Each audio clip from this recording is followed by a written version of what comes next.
November 18th, 1993. Sony Music Studios, New York City. Kurt Cobain sat backstage, going through withdrawal, unwashed hair hanging in his face, seriously considering not going through with it. MTV executives were panicking. The band hadn't rehearsed enough.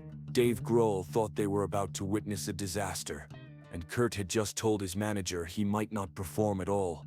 Less than 5 months later, this performance would become legendary. But on that day, nobody knew if Nirvana would even take the stage. This is the story of MTV Unplugged, a show that almost didn't happen. MTV Unplugged had been courting Nirvana for months. The series was hugely successful, featuring major artists performing acoustic versions of their hits in intimate settings. Eric Clapton had done it, Pearl Jam, REM. Now MTV wanted the biggest band in the world. But Kurt Cobain wasn't interested. We'd seen the other Unpluggeds and didn't like many of them. Dave Grohl later explained, because most bands would treat them like rock shows, play their hits like it was Madison Square Garden, except with acoustic guitars. Kurt hated the idea of being predictable. He hated playing Smells Like Teen Spirit over and over. He hated giving people what they expected. An MTV Unplugged that was just Nirvana's greatest hits, performed quietly. That sounded like his personal nightmare. But during the In Utero tour, while touring with the Meat Puppets, something shifted. Kurt was listening to Mark Lanegan's album, The Winding Sheet, which he'd played guitar on. The stripped-down, intimate sound appealed to him. Maybe Unplugged could be different. Maybe it could be on his terms. Kurt finally agreed to do it, but with conditions. He would choose the setlist. He would design the stage. He would decide which guests to invite. MTV could film it. But this would be Nirvana's show, not theirs. MTV nervously agreed. They had Nirvana. Now they just had to hope Kurt would actually show up. November 16, 17, 1993. SST Rehearsal Facility, Weehawken, New Jersey. 2 days before the taping, the band gathered to rehearse their acoustic arrangements. It did not go well. Kurt was going through drug withdrawal. His body ached. His mood was volatile, and the sound coming out of the rehearsal room wasn't working. The main problem, Dave Grohl. Grohl was one of rock's most powerful drummers, a heavy hitter who could make a stadium shake. But for an acoustic show, that power was a liability. Every time he hit the drums with his Hernum force, it overwhelmed the quieter guitars and Kurt's voice. Kurt grew increasingly frustrated during rehearsals. There were times when Kurt was really unhappy with the way I played drums. Grohl admitted years later. I could hear him talking about how much I sucked. The tension built. At one point, producer Alex Coletti heard rumors that Kurt was considering having Dave sit out the performance entirely. What I didn't know was up until the day of the Unplugged performance, there was talk of Dave not playing at all in the show. Coletti later revealed, something had to give. Coletti came up with a solution. He sent a production assistant to Sam Ash Music Store to buy wire brushes and sizzle sticks, tools commonly used in jazz and classical music, to play drums quietly. Then in a stroke of diplomatic genius, he wrapped them in Christmas paper and presented them to Grohl as an early gift. I figured I'd be remembered forever as the dick MTV producer, Coletti said. I was afraid Dave would just roll his eyes. Like, oh great, the asshole from MTV is going to be my friend. Instead, Grohl opened the package and said, cool, I've never had brushes before. I've never even tried using them. They ran through a song with the new tools. Kurt's face lit up. Those sticks saved the entire show, Grohl later said. But the rehearsals remained tense. The band was running into problems with multiple songs. They couldn't nail down arrangements. The setlist kept changing, and Kurt's withdrawal was getting worse. According to tour manager Alex McLeod, they were still like, oh my god, we haven't rehearsed enough. Oh shit, we're gonna blow this totally. Meanwhile, MTV executives were having their own crisis. MTV had agreed to let Kurt choose the setlist. They were rapidly regretting that decision. Producer Alex Coletti recalled, the network was unhappy with the lack of hit Nirvana songs, and with the choice of the Meat Puppets as guests. They wanted to hear the right hands. Eddie Vedder, or Tori Amos, or God knows who. Kurt's proposed setlist was unconventional, to put it mildly. Only one contemporary hit, Come As You Are. The rest, lesser-known Nirvana tracks, and covers. Lots of covers. Songs by the Vasselines, David Bowie, Lead Belly, and 3 songs by the Meat Puppets. MTV executives pushed back. Couldn't they at least play Smells Like Teen Spirit? Maybe Heart-Shaped Box?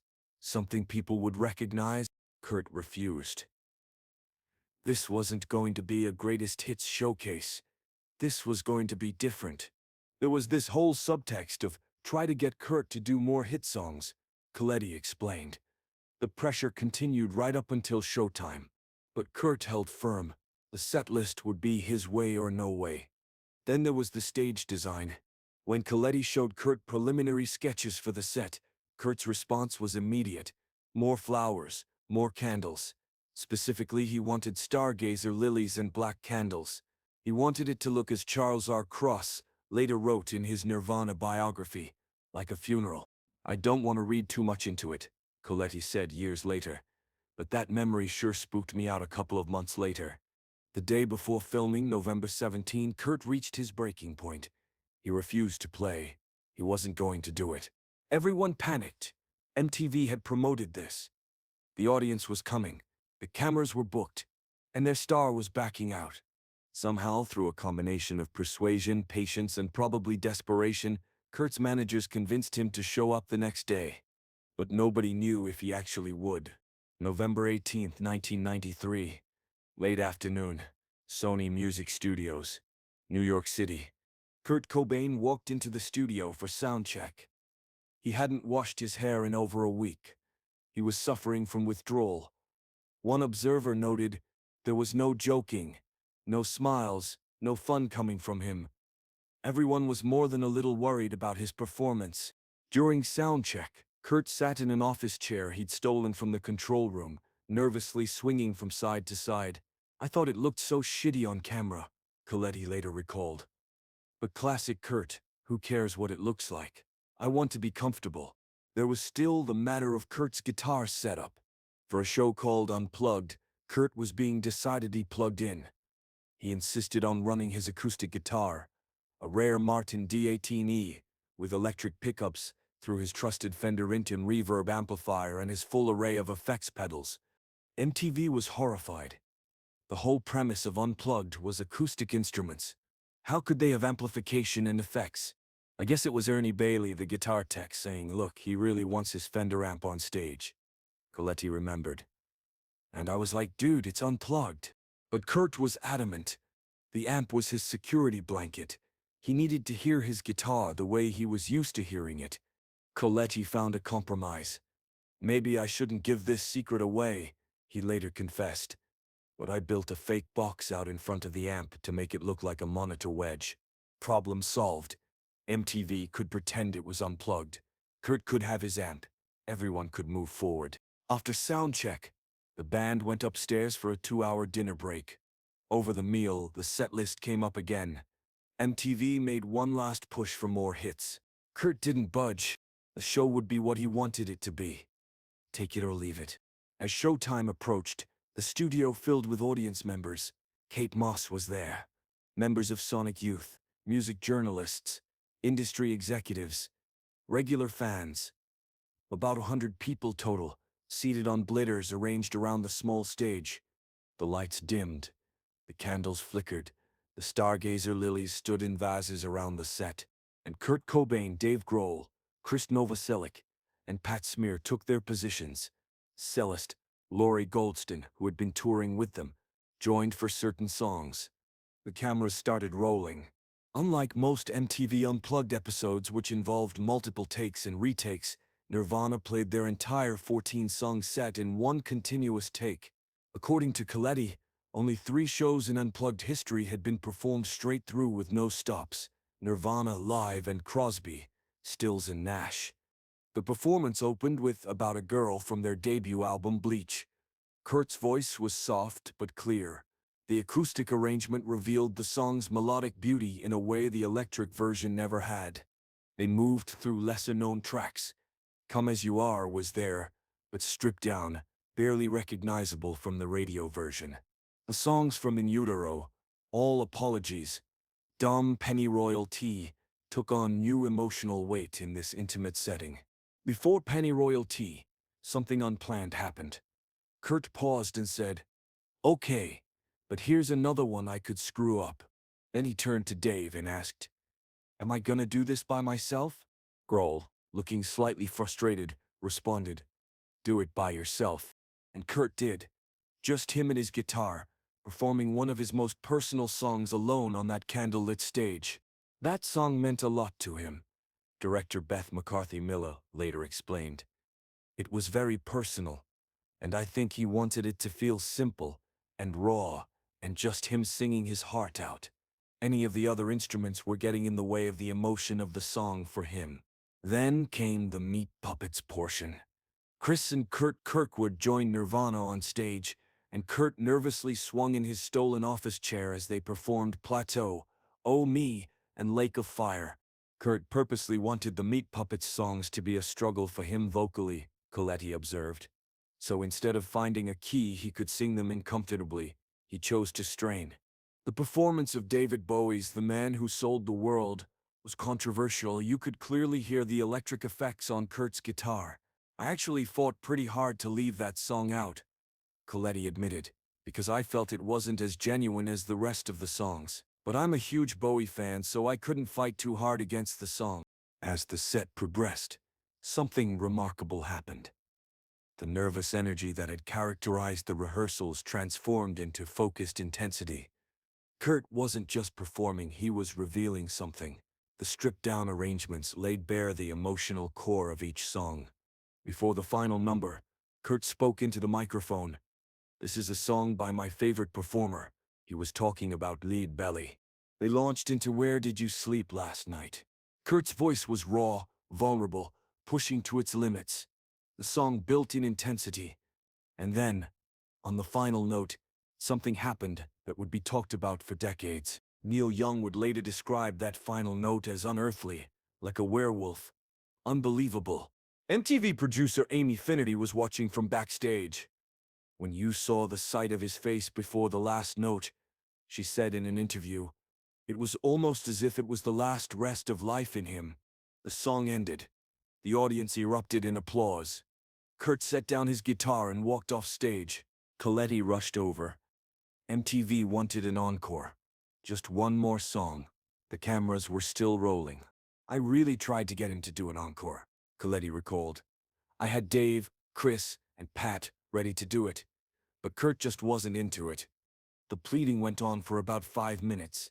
Coletti made his case. Just one more song. The night had gone so well. Why not cap it off?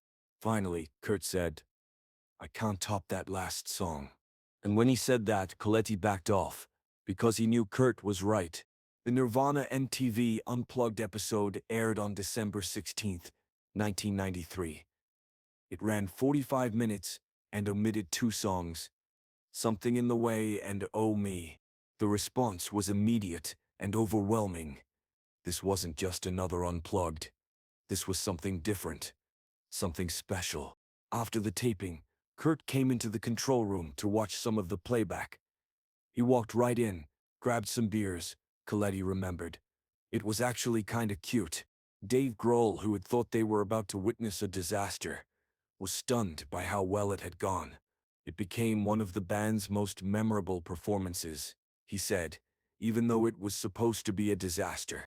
Less than 5 months later, on April 5, 1994, Kurt Cobain was dead. When MTV Unplugged in New York was released as an album on November 9, 1994, nearly 7 months after Kurt's death, it took on a different meaning.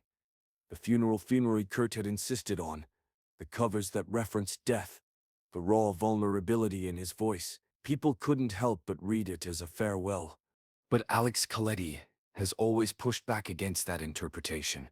That absolutely wasn't the case, he told MTV. This wasn't just Kurt, this was a band, at their prime, doing great work, and enjoying it. This was not a suicide note any way, shape, or form. It became his funeral for his fans, but in that moment he was really happy with it. The album sold millions. It won a Grammy. It's now considered one of the greatest live albums in rock history. And it almost didn't happen. MTV Unplugged worked because Kurt Cobain refused to compromise.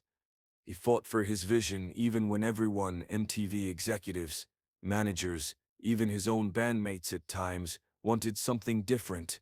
He insisted on covers instead of hits. He demanded creative control over the stage design. He made Dave Grohl learn to play quietly. He walked off stage after the final song and refused an encore, because he knew he'd already given everything he had. The result was 14 songs performed in one take that revealed Nirvana in a way their electric performances never could. Vulnerable, intimate, emotionally raw. It was the performance Kurt Cobain almost cancelled. The show Dave Grohl thought would be a disaster. The setlist that made MTV executives panic, and it became one of the most important musical performances of the night.